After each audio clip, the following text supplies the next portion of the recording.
Senhoras e senhores, autoridades presentes, muito boa noite. Desde já agradecemos a presença de todos a esta sessão solene.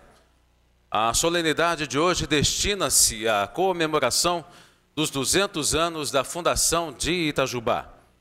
A Câmara Municipal convidou o Coronel João Otero Diniz, presidente da Academia Itajubense de História, para falar sobre a vida de Padre Lourenço da Costa Moreira, que há exatamente 200 anos fundou nossa cidade.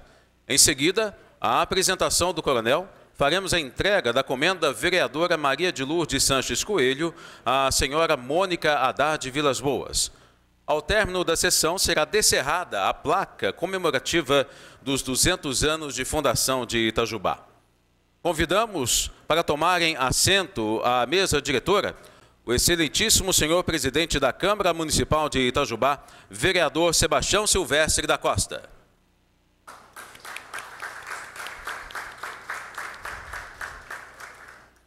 O excelentíssimo senhor primeiro vice-presidente vereador Carlos Eduardo Corrêa Molina.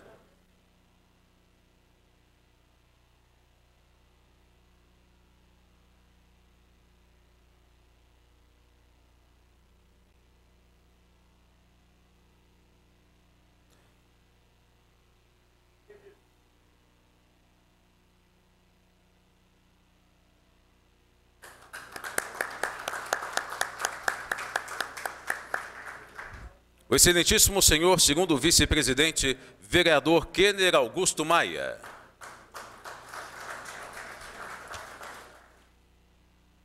O excelentíssimo senhor primeiro secretário, vereador Renato Nascimento de Moraes.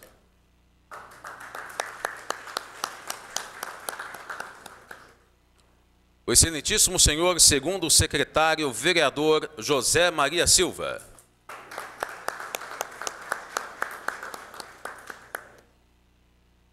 Convidamos também para tomar assento à mesa a senhora Mariângela Alves, secretária municipal de Educação. Neste ato, representando o excelentíssimo prefeito de Itajubá, senhor Rodrigo Rieira. Convidamos também para tomarem assento aos seus lugares no plenário o excelentíssimo vereador Antônio Raimundo Santi.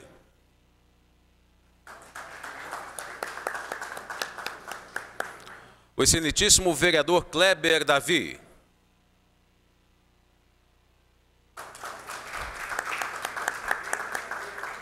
O excelentíssimo vereador Fabrício Oliveira Machado.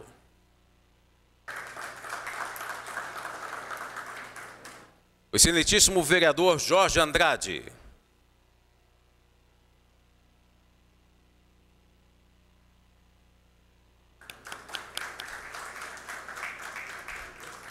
O excelentíssimo vereador Joel Carlos de Almeida.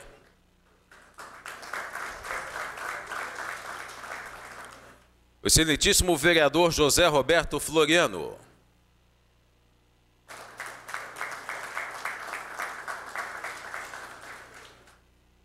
O excelentíssimo vereador José Vladimir dos Santos.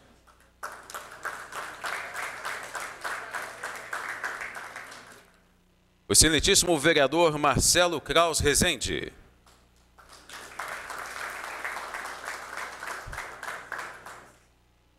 A excelentíssima vereadora Mônica Cristina Vieira Chaves.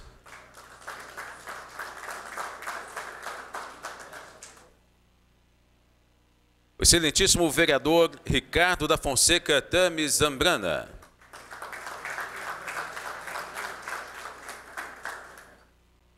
O excelentíssimo vereador Rodrigo Sampaio Melo.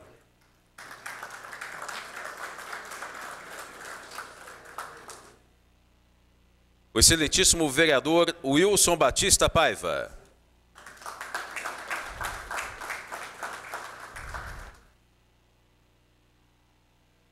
Agradecemos a presença de todos, autoridades presentes, vereadores, para esta cerimônia solene e queremos também aqui informar que, convidado para o evento, o diretor do Foro da Comarca de Itajubá, Dr. Luiz Fernando Renó Matos, não pôde comparecer e enviou correspondência justificando a sua ausência. Correspondência enviada por e-mail. Prezados, meritíssimo juiz de direito e diretor do foro, Dr. Luiz Fernando Renan Matos, agradece o convite recebido para a solenidade em comemoração ao bicentenário de fundação do município de Itajubá. Porém, não poderá comparecer devido à convocação do Tribunal de Justiça de Minas Gerais para um curso no período de 20 a 22 de março de 2019 em Pouso Alegre. Atenciosamente, o gabinete, a secretaria do Dr. Luiz Fernando Renan Matos, juiz de direito e diretor do foro da comarca de Itajubá. Nesse momento, eu passo a palavra para o excelentíssimo senhor presidente da Câmara Municipal de Itajubá, vereador Sebastião Silvestre da Costa. Senhoras e senhores, a todo público presente, imprensa falada, escrita, também todos que nos acompanham pela internet, uma boa noite. Sejam todos bem-vindos à nossa reunião solene, a qual estaremos aqui, então, passando para os itens aqui citados. Havendo número regimental, declaro aberto esta sessão solene em comemoração aos 200 anos de fundação do município de Itajubá. Neste momento, eu quero convidar a todas as autoridades e a todo o público presente para que, em posição de respeito, possamos ouvir o hino nacional e, em seguida, o hino de Itajubá. E, aproveitando, dando as boas-vindas também ao coral Câmara. Vamos nos colocar de pé para que possamos, então, ouvir o hino nacional. Por gentileza, assim como no outro evento da sessão solene, onde tivemos a presença do Câmara Coral, peço para que os vereadores possam estar junto ao público para que os coralistas e o regente possam fazer aí a apresentação dos hinos. A mesa diretora, perfeito, a mesa diretora, exatamente, para que o coral possa compor-se aqui junto ao local onde está a mesa diretora, para que possamos acompanhar a execução dos hinos.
Nesse momento, o Câmara Coral apresentará uma música de seu repertório.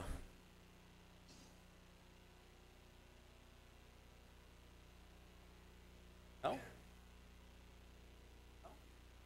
Perdão, não vai ter a música do repertório. Ao contrário do que está aqui no nosso cerimonial. Agradecemos a presença do Câmara Coral nesse momento, abrilhantando ainda mais esta sessão solene.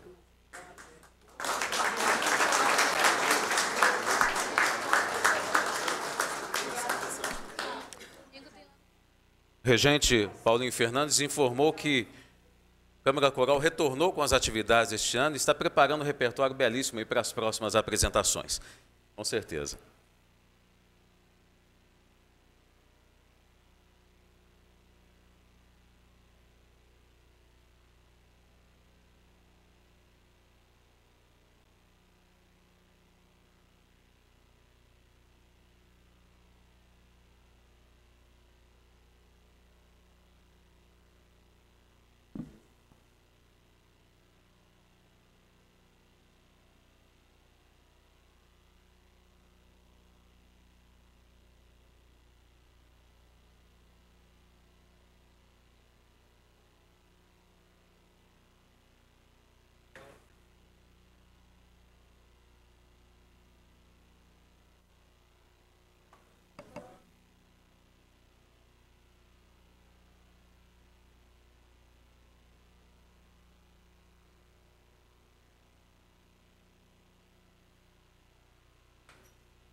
Dando sequência à nossa reunião, gostaria de agradecer ao Câmara Coral. E neste momento eu quero dar sequência e passaremos para a palestra do nosso coronel João Otero Diniz sobre o tema de Padre Lourenço. Peço ao nosso mestre de cerimônia que faça a leitura do currículo do palestrante. O coronel João Otero Diniz é natural do Rio de Janeiro, casado com a itajubense Zélia Maria Dias Diniz. Possui 2 filhos e 2 netos. Iniciou sua carreira militar em 1953 na Escola Preparatória de Porto Alegre, no Rio Grande do Sul. Ao ser declarado oficial em 1958 pela AMAN, a Academia Militar das Agulhas Negras, foi classificado no 4º Batalhão de Engenharia de Combate de nossa cidade, onde serviu até 1961. Posteriormente, foi nomeado para o comando do 4º Batalhão de Engenharia e Combate de 1985 a 1988. Foi instrutor da Escola de Sargentos das Armas, a ESA, da Academia Militar das Agulhas Negras, a AMAN, e da Escola de Aperfeiçoamento de Oficiais, ESAL. Foi ainda adido militar e naval junto à Embaixada Brasileira no Equador. Dentre suas principais condecorações, destacam-se Medalha Militar de Ouro, Medalha de Honra da Inconfidência, Medalha do Pacificador, Medalha do Serviço Amazônico, Medalha da Ordem Militar, Medalha Estrela das Forças Armadas do Equador. Coronel João Otero Diniz é cidadão honorário de Itajubá desde 1988. É licenciado em História pela Faculdade de Filosofia do Sul de Minas, sediada em Varginha, Minas Gerais. Atualmente preside a Academia Itajubense de História. Obrigado.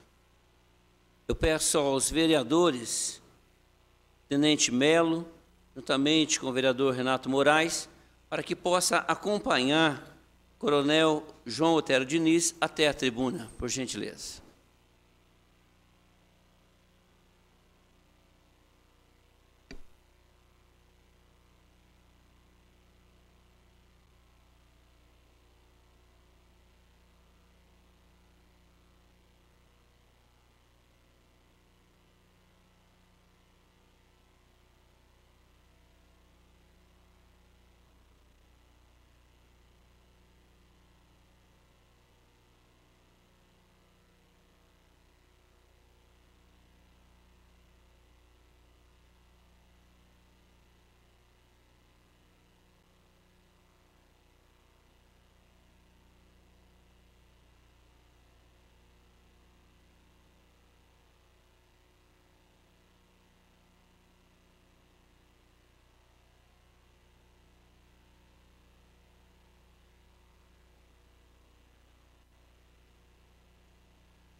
Coronel João Otero Diniz, também junto com Antônio Consoli. Sejam bem-vindos à nossa Casa Legislativa. E nesse momento, o senhor tem, então, a liberdade para trazer a sua palestra. Excelentíssimo senhor, vereador,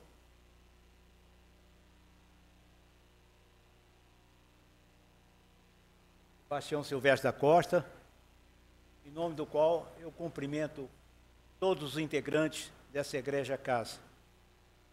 Prezados convidados, autoridades, eu me sinto muito honrado e bastante emocionado em poder, exatamente quando nós comemoramos os 200 anos da fundação de nossa cidade, estar aqui presente como presidente da Academia Itajubense de História e poder falar alguma coisa do fundador da cidade.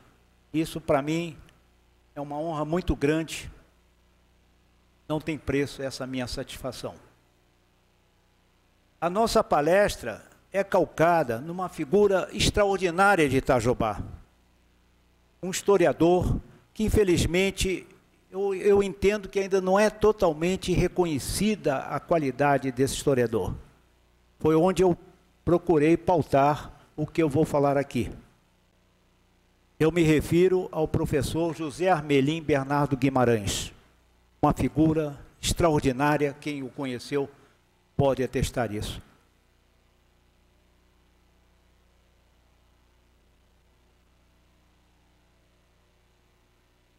Nós vamos desenvolver aqui o seguinte sumário.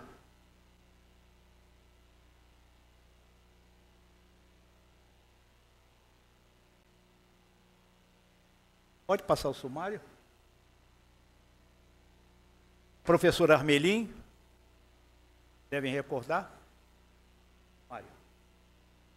Então vamos fazer uma introdução que eu fiz agora. Vamos falar de Itajubá antes do Padre Lourenço, uma noção do que era a nossa cidade, o nosso local aqui, antes da vinda do Padre Lourenço.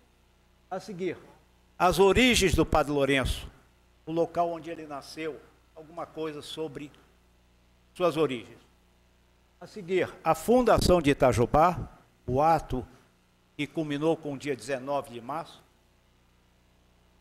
O encontro, uma epopeia curiosa que aconteceu com o Padre Lourenço, conhecido como o encontro.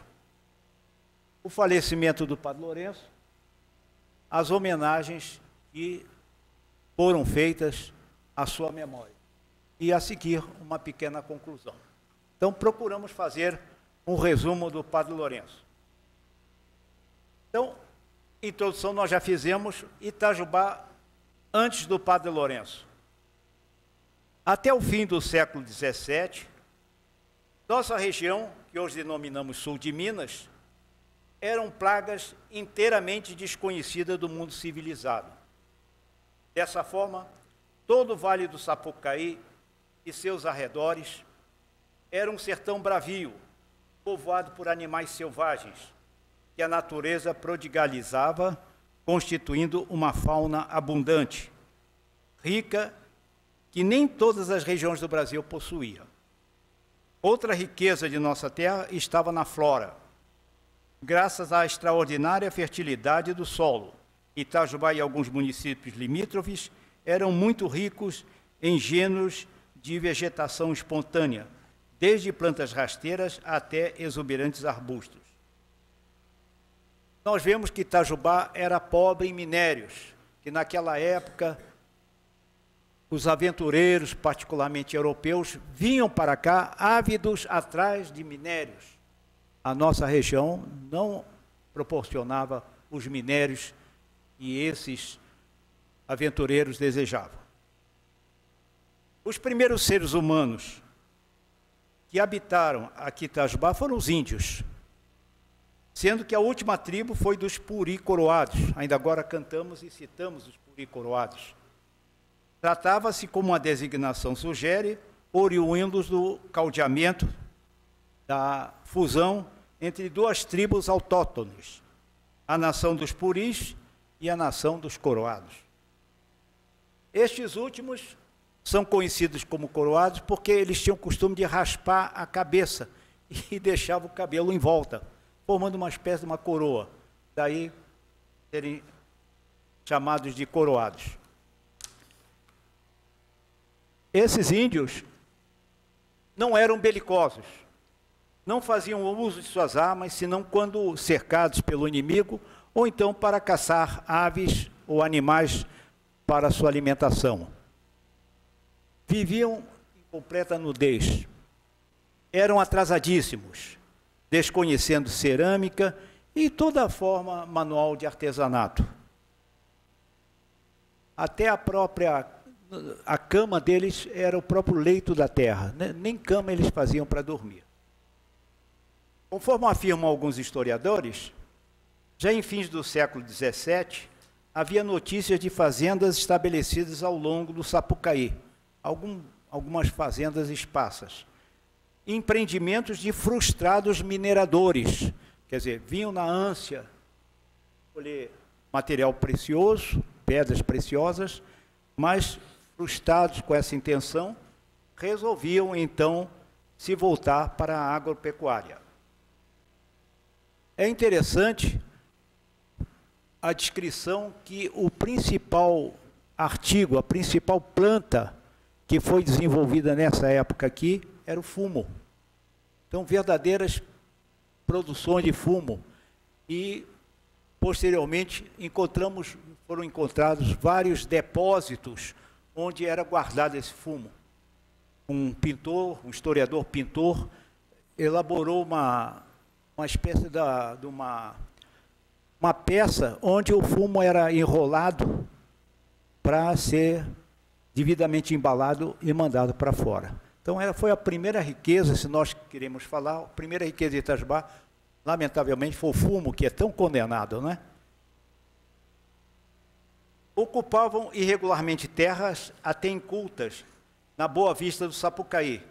Era um nome que era conhecido aqui, Boa Vista do Sapucaí. Em meados do século XVIII, o rei Dom José I exigiu que essas terras fossem oficialmente distribuídas mediante critérios equitativos, de modo a favorecer o povoamento da região. E para dar cumprimento a essa ordem régia, o Visconde de Barbacena, que nós falamos, é o governador de Minas Gerais, hoje em dia é o governador, encarregou para o trabalho de medidas desta região um topógrafo. Naquela época, o topógrafo era conhecido como piloto, chamavam de piloto o topógrafo. E ficou muito célebre aqui um piloto chamado Antônio de Oliveira Lopes, de nacionalidade, obviamente, portuguesa, A região, então, foi dividida de uma maneira mais equalitária, em 6 marias, que era uma porção de terra a ser povoada por um sesmeiro. Isto é, um lavrador disposto a enriquecer a colônia com sua lavoura. Antônio de Oliveira Lopes, quase que imitando os puricoroados, na sua nudez, usava apenas uma sunga e ficou conhecido na história, ele era conhecido como pouca roupa ou fraca roupa, era o apelido que ele tinha naquela época.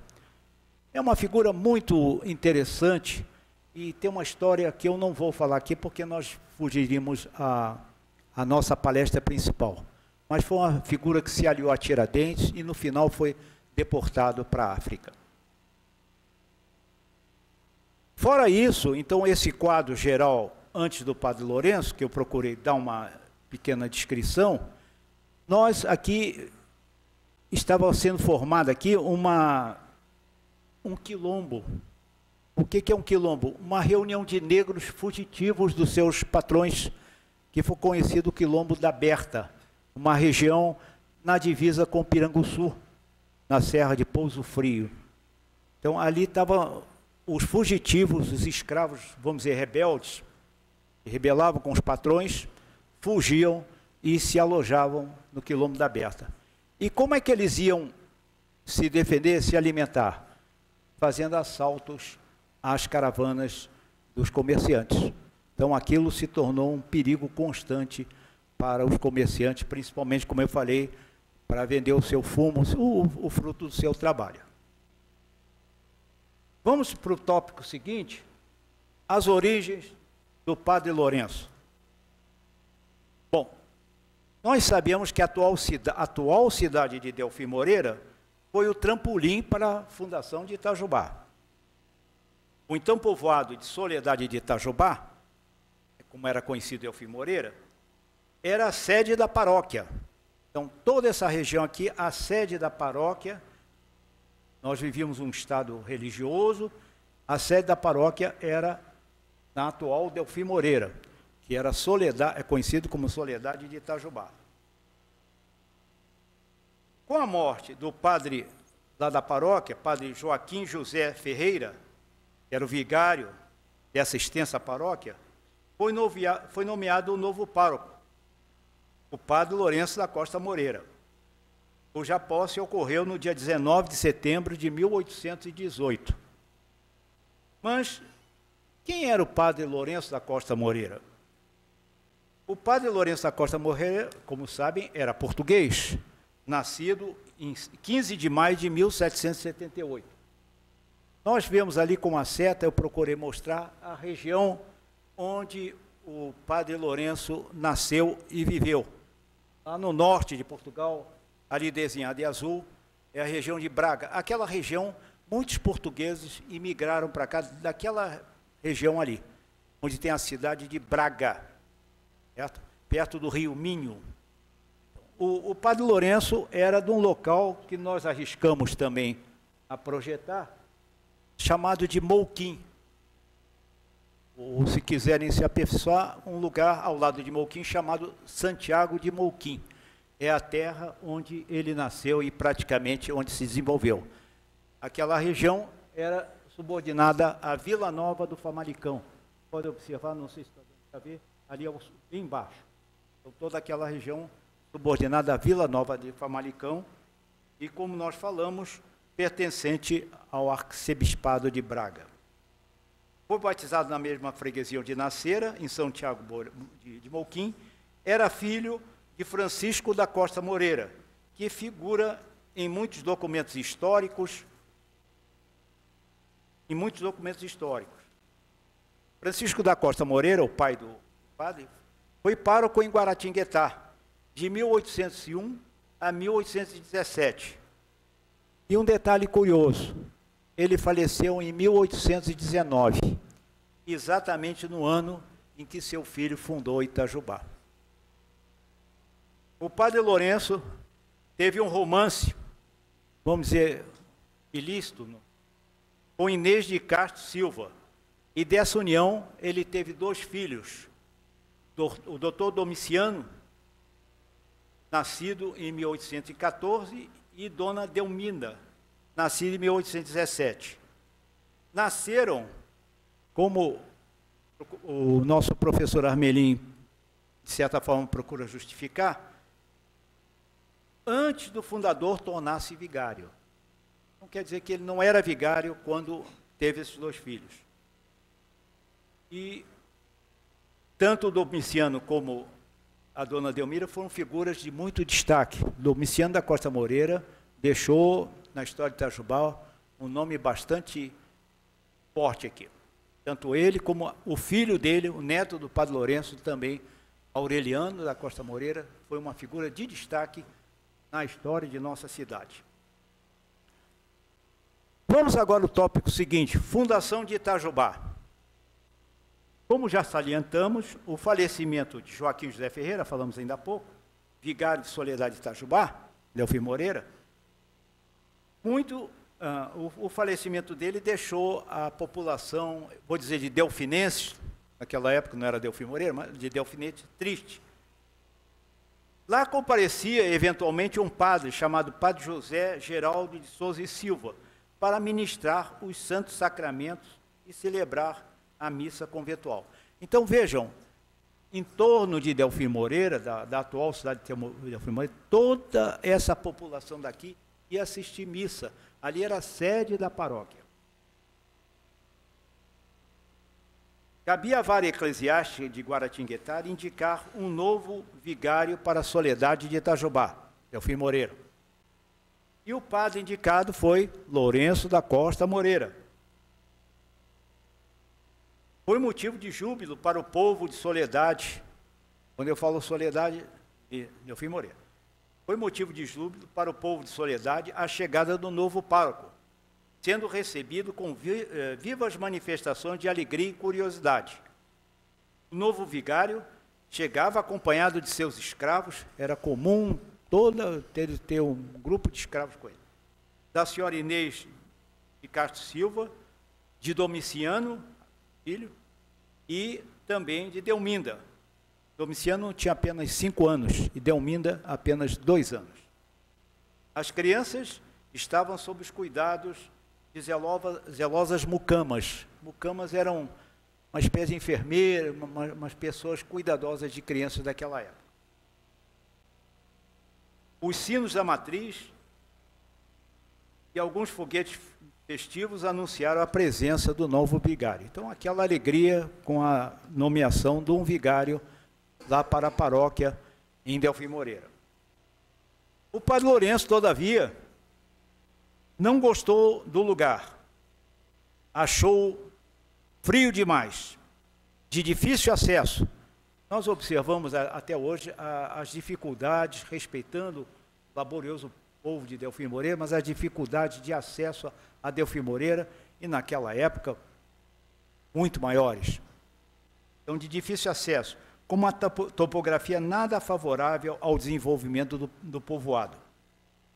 Vejam, já fazia 116 anos que a Delfim Moreira tinha sido fundada e não apresentava nenhum progresso.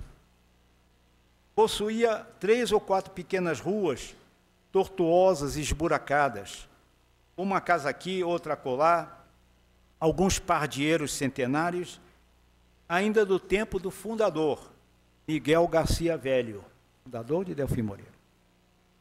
E o que também desagradou o padre Lourenço foi a falta de comércio. Ele declarava que nem víveres havia para comprar em Soledade de Itajubá, Delfim Moreira.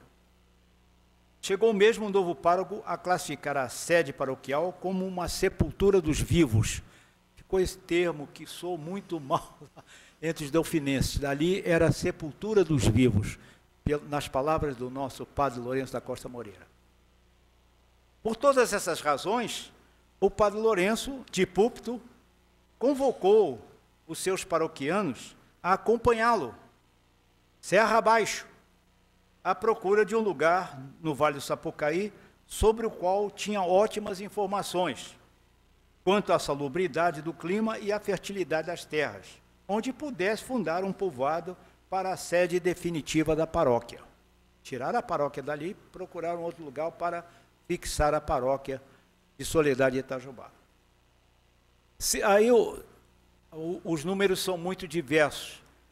Uns dizem que cerca de 80 pessoas, homens, mulheres, crianças, outros já falam 60, não tem um número muito exato, mas cerca de 80 pessoas, homens, algumas mulheres, crianças, anuíram a convocação. Partiram de Soledade na manhã do dia 18 de março de 1819. Na confluência dos rios Santo Antônio e Sapucaí, muitos conhecem lá, naquela confluência, eles fizeram uma parada para dormir, descansar, fazer uma refeição, e o que é mais interessante, prepararam uma espécie de jangada, de balsas, uma sequência de madeira paralela, para prosseguir a viagem.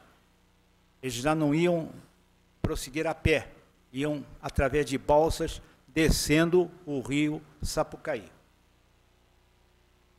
Alegam que não havia uma picada, um meio através da terra favorável, por isso optaram para ir pelo rio.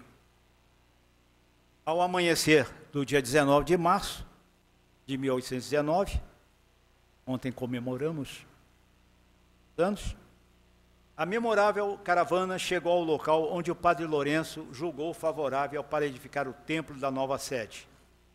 Era uma colina, podem ver na foto, né? Uma colina conhecida pelos indígenas como Ibitira.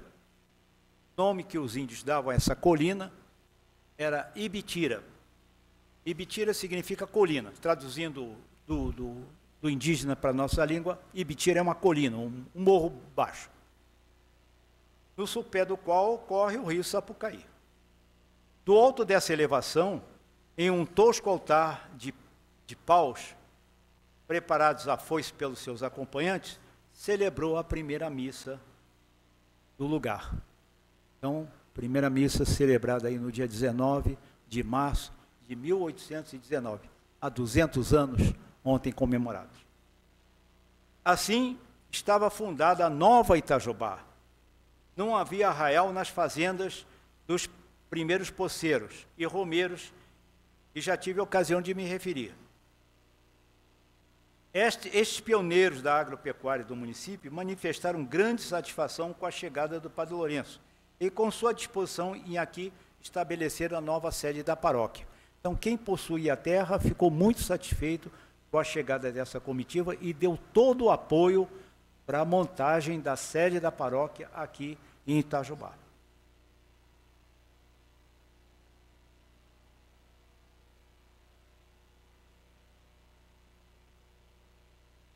Com sua disposição, o outeiro no qual foi celebrada a primeira missa pertencia à fazenda, uma grande fazenda de propriedade de um grande fazendeiro chamado Francisco Alves, e doou essa colina à igreja, prontamente doou para a igreja a colina onde está atualmente situada a matriz de Nossa Senhora da Soledade,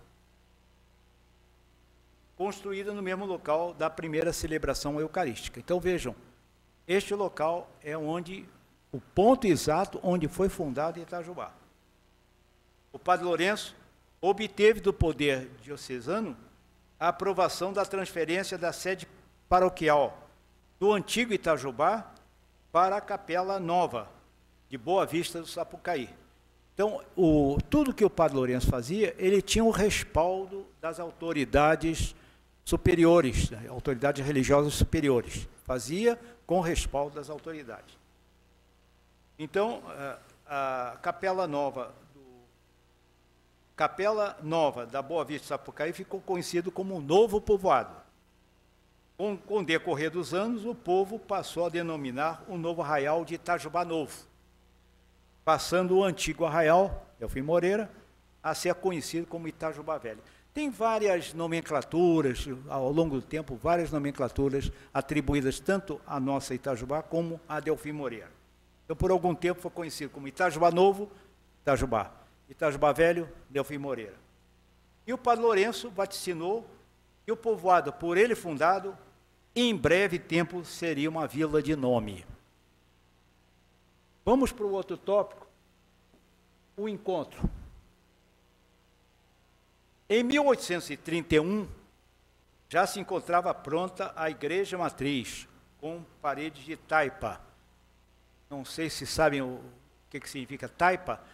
É uma espécie de... Eles fazem uma armação e barro e tudo, fazem as paredes com barro. Então foi feita uma matriz. Não sei se tem aí a fotografia dela. É esse prédio aí que procurou-se, através de pinturas, mostrar. Então estava pronta a igreja matriz com parede de taipa. Com um decreto episcopal e a aprovação do Conselho Geral da Província de Minas Gerais, ficou oficialmente suprimida a Capela Serrana de Soledade. A de Delfim Moreira, oficialmente, já não existia, como sede paroquial, e determinada a transferência da velha cidade para Itajubá Novo de Boa Vista do Sapucaí. Foi quando o Padre Lourenço, entusiasmado, exultante com a realização de seus planos e com a aquiescência e o apoio dos poderes eclesiástico e governamental, convidou seus paroquianos para solenemente, em procissão, em uma estimada distância de cerca de 6 léguas, irem até a antiga Itajubá e de lá trazerem para a nova Itajubá, para aqui,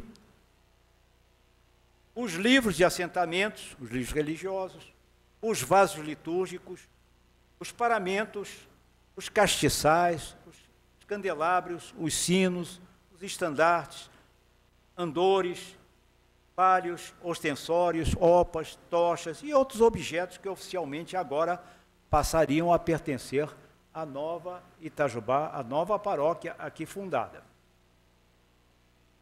Todavia, avisados delfinenses da programada romaria, indignados com Padre Lourenço, que havia abandonado a Capela Serrana e andava a depreciar o já então centenário povo do Alto da Mantiqueira, resolveram reunir homens, parentes dos bairros mais próximos, não faltando os afoitos moradores dos Marins. Consta que lá nos Marins tinha uma turma agressiva, não sei, até hoje a gente às vezes ouve falar isso, não sei se por tradição. Então convocou esses afoitos moradores dos Marins, conhecidos como valentes, hostis e belicosos, e entrincheiraram-se na entrada do povoado. Vejam a entrada do povoado nessa fotografia, indo lá, dá para até reconhecer esse local na entrada de Delfim Moreira. Quando o séquito do Padre Lourenço se aproximou, com todos os seus acompanhantes, já apeados, entoando cantos, ao atravessarem a ponte, não dá para ver, mas tem uma pequena ponte ali, bem no fundo da estrada. Foram surpreendidos pela horda revoltada, que caiu sobre eles, armada de foices, porretes, espingardas, com os tiros para o ar, para amedrontar os adversários, além de vigorosos safanões, pontapés, tapas, murros, pedradas, rasteira, e tudo que tinham direito. Selvageria, indignação, tornou-se impossível ao sacerdote, ao Padre Lourenço e seus homens entrarem no arraial. Dali, toda a caravana do Padre Lourenço recuou. Recuou e fugiu, vamos dizer assim, apavorada com as agressões que estavam sofrendo. Dessa forma, os devotos da Capela Nova de Itajubá, frustrados e amedrontados, retornaram a Itajubá de mãos vazias. O local dessa refrega ficou conhecido como Encontro. A via que dá acesso a esse local até hoje é denominada Via do Encontro. Aqui nós estamos vendo o nosso professor Armelim, não sei se conhece a outra figura que está ali, é o jornalista Sebastião Inocêncio, um diretor muito conhecido do nosso Jornal Sul de Minas. Então ali, essa avenida até hoje é consagrada, tem o nome da Avenida do Encontro, ficou com esse nome até hoje. Em vista da agressiva reação dos antigos paroquianos, o Padre Lourenço tomou a decisão de extinguir a Capela Serrana e atrair a devoção de Nossa Senhora Soledade para a Capela de Itajubá Novo. Mandou esculpir uma imagem da padroeira. Então, a atual padroeira que nós temos aqui na nossa matriz de Nossa Senhora Soledade não é a que está, a outra permaneceu lá em Delfim Moreira. Mandou esculpir uma nova imagem. E semelhante, obviamente, à que existia lá na Capela Velha. E retirou a imagem de São José, que inicialmente estava lá na igreja, e a substituiu por a imagem de Nossa Senhora da Soledade. Essa imagem de São José, o Padre Lourenço levou para sua casa, onde, já no final da vida dele, ele realizava missas na sua casa e recebia os paroquianos que o procuravam. A imagem de São José. Vamos ao tópico seguinte.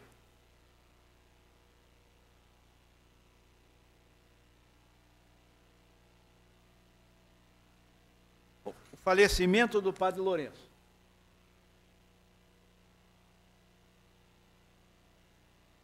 Em seus últimos anos de vida, o Padre Lourenço já não era vigário, mas coadjuntor.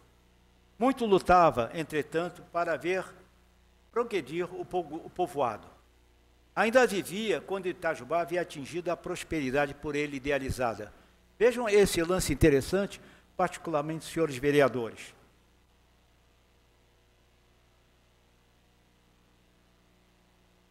Itajubá já apresentava as ruas alinhadas, jardins arborizados e floridos, excelentes casas, residências, comércio desenvolvido e farto, e até lojas de panos, chapéus, louças, calçados, armarinhos, etc. Tudo isso antes dos 30 anos de sua fundação, quando, a 27 de setembro, uma data muito importante para os senhores, dia 27 de setembro de 1848, foi sancionada pelo presidente da província. Quando eu falo presidente da província, é o governador do estado, Bernardino José de Queiroga, a lei que emancipava politicamente Itajubá, elevando-o à condição de vila.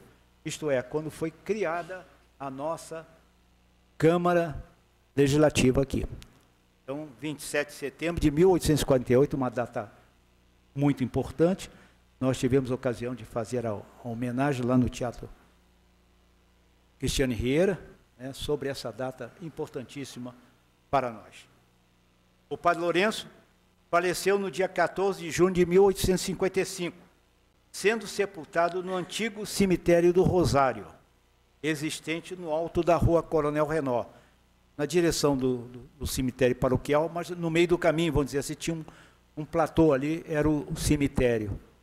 Muita gente, quando faz casa ali, quando faz prédio, encontra ainda restos mortais que não foram totalmente retirados daquela área que serviu de cemitério por algum tempo. Cemitério do Rosário. Sendo no alto da rua Coronel Renó, já há algum tempo desaparecido. O padre Lourenço morreu aos 77 anos de idade. Não teve a sepultura dentro da igreja, como era costume naquela época. Ao ser construída a nova necrópole, em 1889, pouco antes da nossa declaração da independência, foi construída o cemitério paroquial. O que aconteceu? Os itajubenses não tiveram o cuidado de transportar os restos mortais para um jazigo condizente, quando foi desativado o cemitério do Rosário e transportado lá para esse cemitério paroquial. E com isso juntaram indistintamente restos mortais de vários falecidos e os colocaram atrás da campa atualmente ocupada, o jazigo da família Renó, ali atrás da família Renó, onde foram colocados. Então, com isso, perdeu-se assim uma referência do padre Lourenço com relação aos seus restos mortais.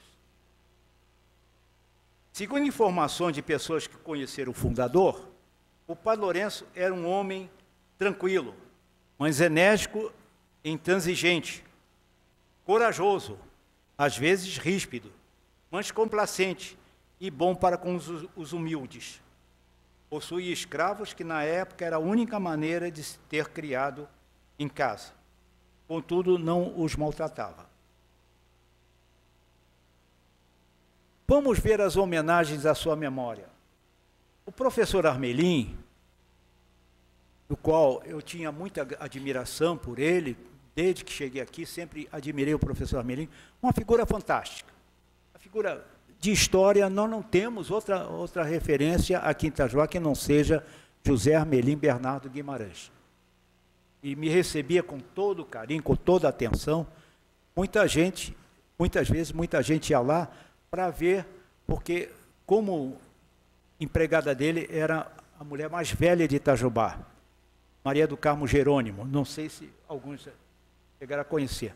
Então muita gente ia lá, curioso para conhecer a escrava mais velha, a mulher mais velha de Itajubá. Mas quando eu ia lá, ia conversar com o professor Armelim, e ele com toda a calma me atendia, nos esclarecia muita coisa. Figura fantástica. A história, infelizmente, nós estamos perdendo a história de Itajubá, porque não existe uma edição nova da história de Itajubá.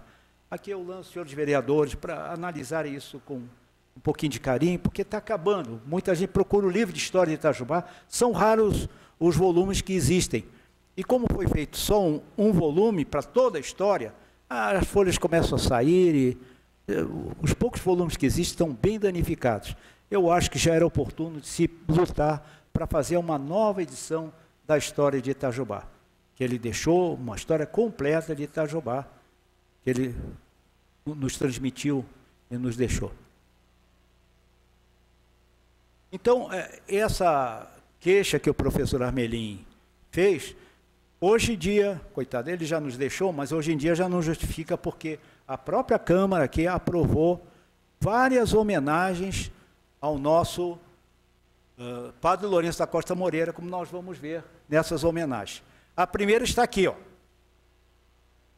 Por longos anos, foi rebuscada na história a possibilidade do levantamento do retrato do fundador da cidade.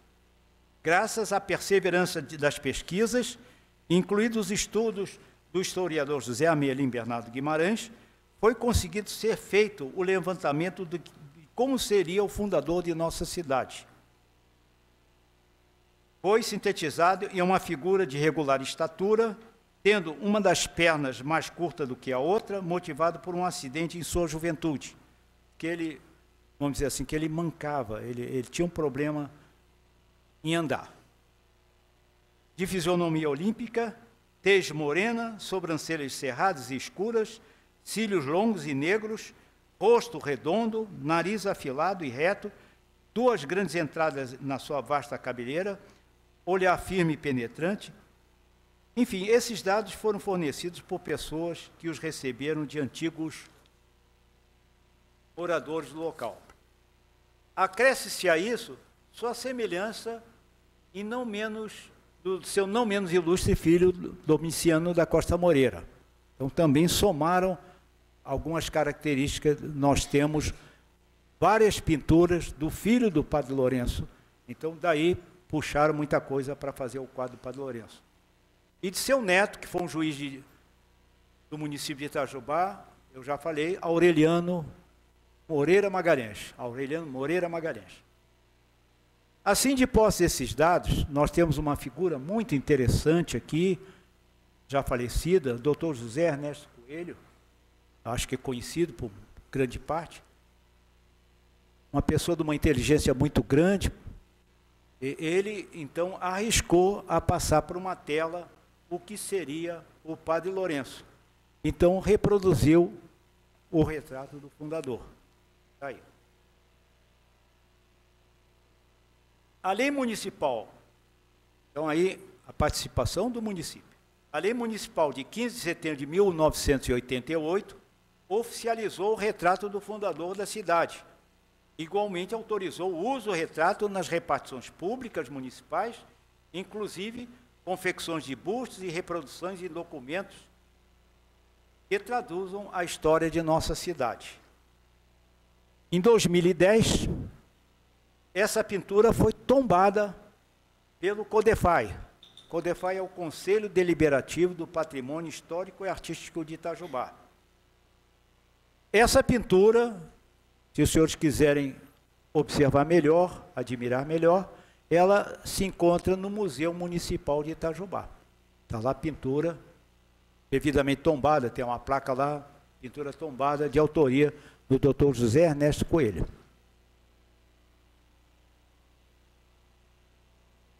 Avenida Padre Lourenço da Costa. Quem é que perguntou sobre o Padre Lourenço da Costa? Avenida Padre Lourenço da Costa Moreira. Através do projeto apresentado na Câmara Municipal em 1981, o então vereador Mânio Brito, o trecho da rodovia federal BR-459, que parte do posto do Pirulito, que é considerado Marco Zero, até o Ribeirão, a 6 quilômetros da cidade, na parte urbana da cidade, na Pedra Preta, passa a chamar-se Avenida Padre Lourenço da Costa Moreira. Tal iniciativa teve como objetivo recordar o trajeto percorrido pelo rio, paralelo ali, pelo fundador e sua comitiva, nas águas do Sereno Sapucaí, até o local da fundação da cidade.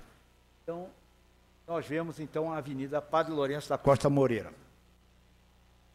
Agora, uma novidade, acredito até para os senhores vereadores.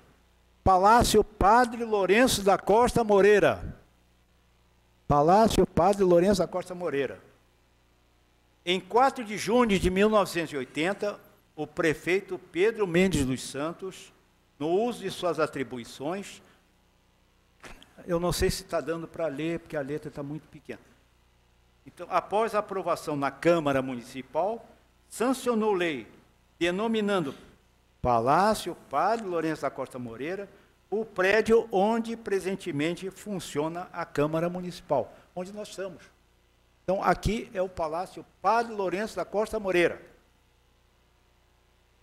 Esse prédio também foi tombado pelo Conselho Deliberativo do Patrimônio Histórico e Artístico de Itajubá, o CODEFAI. Busto do Padre Lourenço da Costa Moreira. Então, vejam aqui o nosso palácio, onde estamos.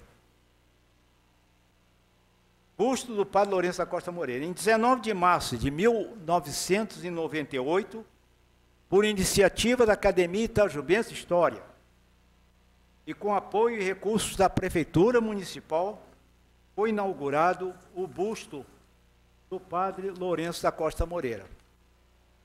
Trata-se de um monumento que havia muito tempo estava faltando em nossa cidade. Professor Armelim Guimarães, coronel, nós não temos um busto do fundador aqui de Itajubá. Coronel, que absurdo. Nós ouvíamos isso, sensibilizávamos isso. Estivemos junto, aí o nosso prefeito, eu não quero falar em política, mas o Chico Marques se sensibilizou e nos ajudou muito para nós realizarmos esse fim. Construir, ter um busto do fundador da cidade. Trata-se de um monumento que há muito tempo estava faltando aqui em Itajubá. Uma dívida que nós tínhamos com o Padre Lourenço. O busto, como todos sabem, encontra-se próximo ao ponto onde Itajubá foi fundada, no morro conhecido como Ibitira, que eu tive a ocasião de falar, ali no sopé do morro, todos conhecem. Indo para a igreja, no acesso à igreja, do lado esquerdo, está lá o busto. Eu, no momento aqui, gostaria de até salientar uma figura muito interessante, que nos ajudou muito na confecção desse busto, já falecido, o nosso saudoso João Mauro Moraes, que foi uma figura fundamental para nós concretizarmos este sonho. Um poderoso auxiliar, seja nos entendimentos com o escultor, seja na cotização para a construção e em muitas outras providências. Vejam, professor Armelim, foi a condição que nós demos ao professor Armelim. Ele tinha que inaugurar esse busto. O professor já arredio, já um pouco doente, mas fizemos como, vamos dizer, uma imposição. Ele era a figura que tinha que fazer a inauguração do busto.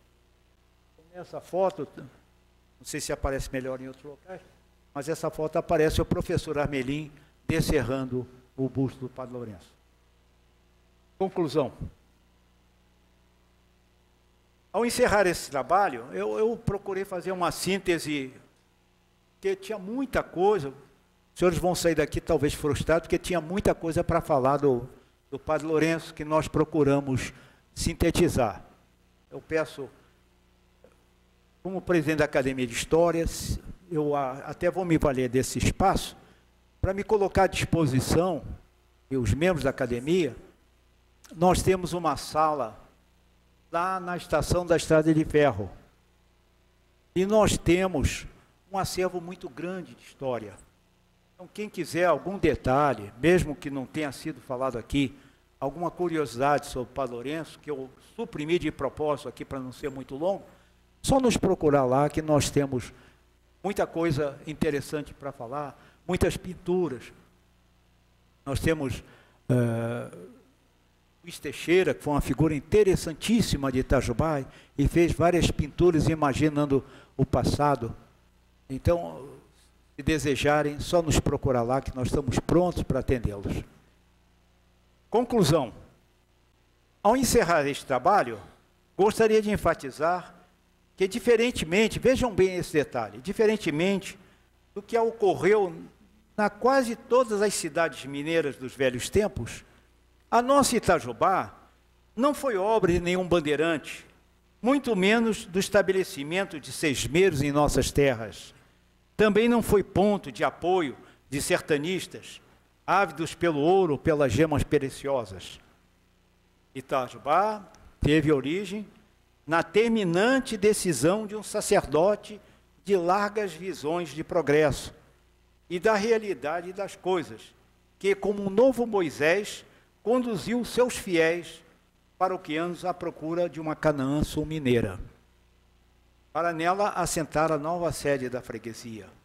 Assim, a nossa cidade, para nosso orgulho, para nossa satisfação, originou-se da confiança e do respeito depositados em seu pároco.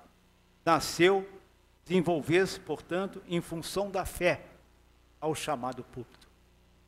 Muito obrigado.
Quero agradecer a presença do nosso coronel João Otero Diniz, lembrando que João Otero Diniz, no ano de 1985, foi o meu comandante no 4º Batalhão de Engenharia e Combate, né?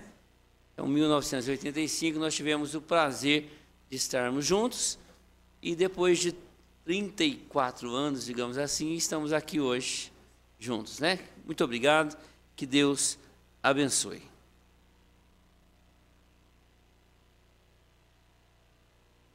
Neste momento, nós vamos dar sequência à nossa sessão solene.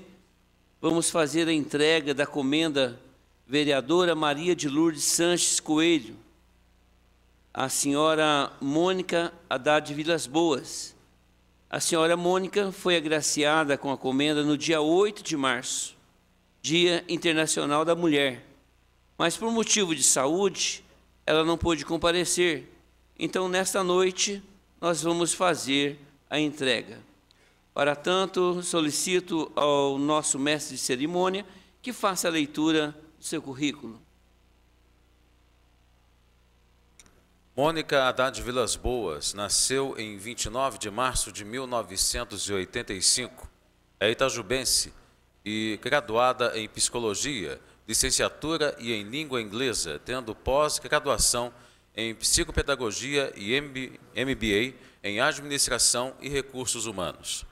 Filha do Dr. Fernando Haddad e da senhora Marli Silva Haddad, é casada com Rodrigo Vilas Boas e mãe do pequeno Henrique, de apenas 1 ano de idade.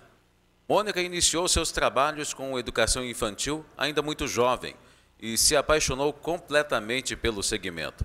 Desde então, sempre procurou exercer seu papel na sociedade, atendendo as pessoas com atenção e transmitindo todo o amor que tem pelos pequenos, grandes diamantes que lhe são confiados no dia a dia de seu trabalho.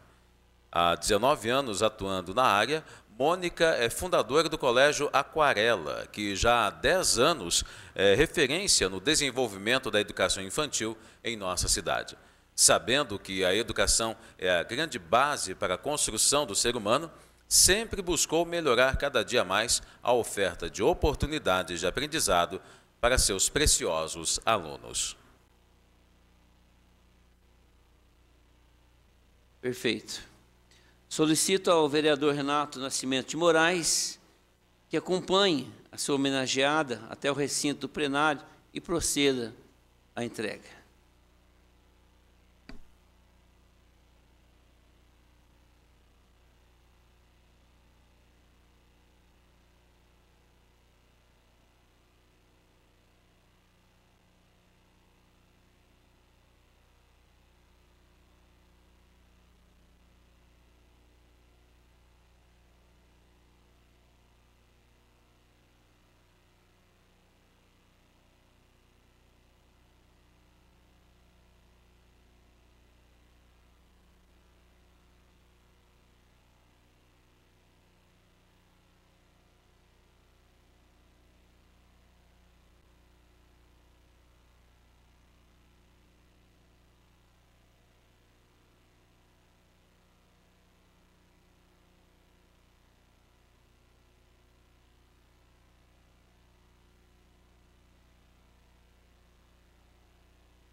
Neste momento, eu passo a palavra à homenageada, a senhora Mônica Haddad, para a referida palavras.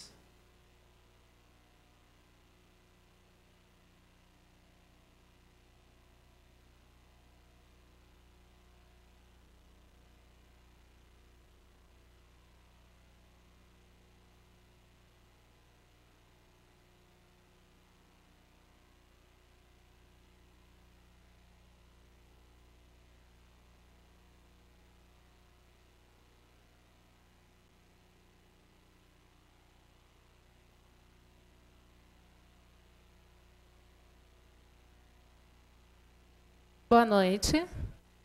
Boa noite aos componentes da mesa. Boa noite aos demais vereadores. Boa noite ao público presente. Bom, depois dessa chuva de conhecimento e cultura, eu vou me restringir apenas aos agradecimentos. Obrigada, Renato, por me conceder a honra de receber essa homenagem. Quando o Renato me telefonou, eu falei para ele que não acreditava ser merecedora, né? Mas acolho, aceito com muito orgulho. Trabalhar em educação, hoje vejo que tem alguns colegas da área aqui presente, trabalhar em educação hoje deixa de ser só ato de amor e dom, passa a ser um desafio muito grande, né? Todos os dias, quando a gente chega para trabalhar, a gente pensa primeiro na segurança dos alunos, depois na saúde física e mental dos alunos, no carinho, no amor, para depois transmitir o conhecimento. Né? E espero que, quando o meu pequeno Henrique estiver com seus 10 anos, isso seja diferente. Né? Peço muita sabedoria a Deus para poder fazer história de forma diferente, que me dê muita saúde para isso. E é isso. Deus abençoe todos aqui presentes. Muito obrigada. Obrigado, Renato. E boa noite.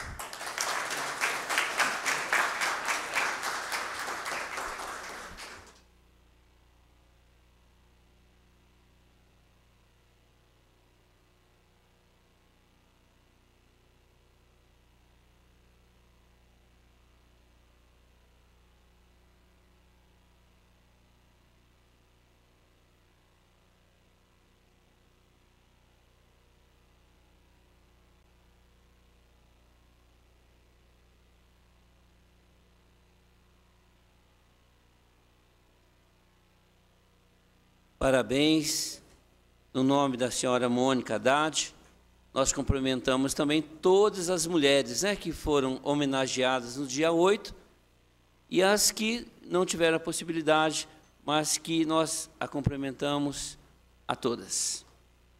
Neste momento, eu quero convidar os vereadores, bem junto com o público aqui presente, para que nós possamos nos posicionar aqui no saguão da entrada do plenário, para que possamos descerrar a placa comemorativa ao bicentenário de fundação do nosso município.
Neste momento, dando sequência, então, à nossa reunião, e quase já ao final, mas gostaria de, nesse momento, agradecer a senhora Maria Ângela, nossa secretária de Educação, que hoje está aqui representando o executivo da nossa cidade.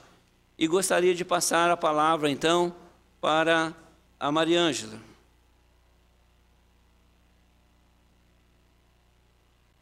Boa noite a todos.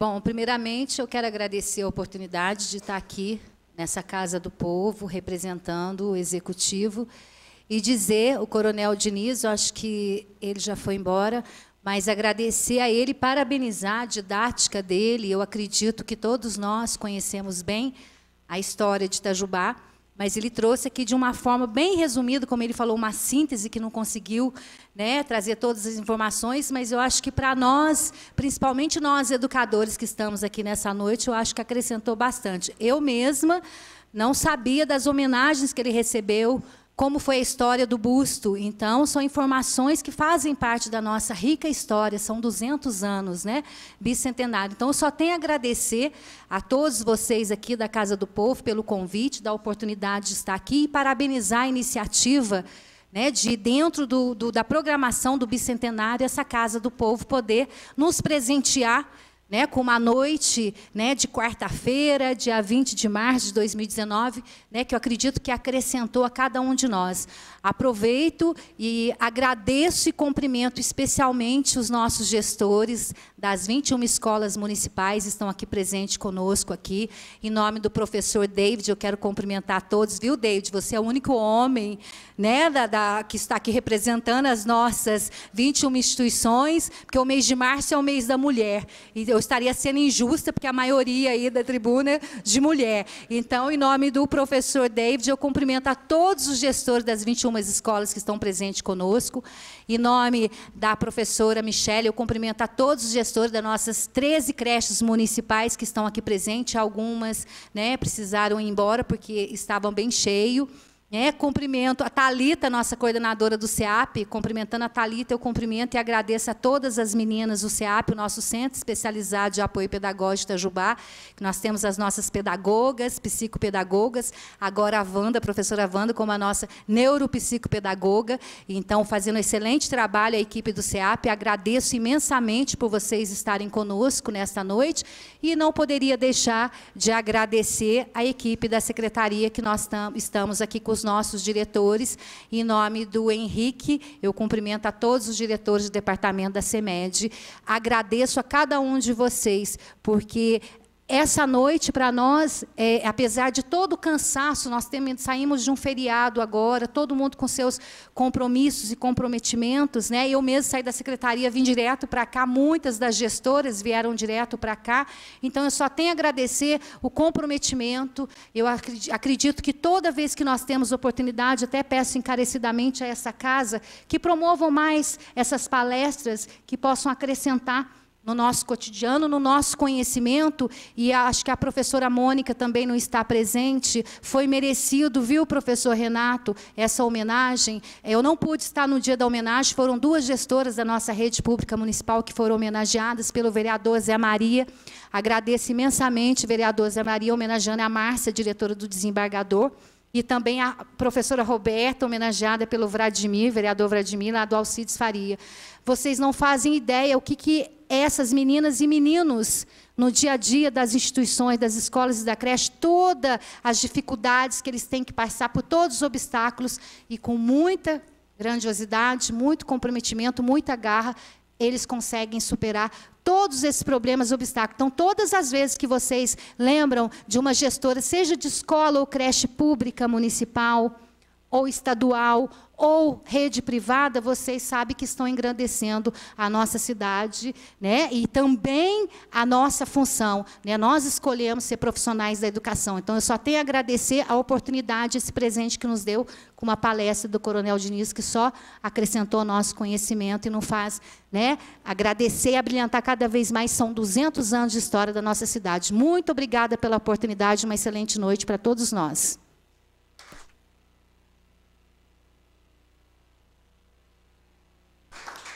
estamos chegando ao final dessa reunião, lembrando que no saguão de baixo nós temos lá algumas coisas para se comer, todos estão convidados para estar lá.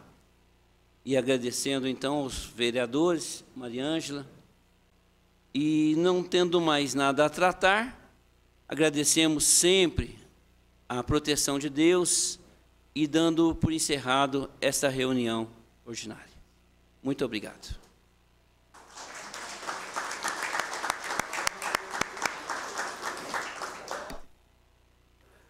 Apenas para que possa ter uma foto oficial com todos os vereadores e a secretária Maria Ângela junto à placa, para que todos os vereadores possam permanecer juntos ali para poder tirar essa foto oficial, ok?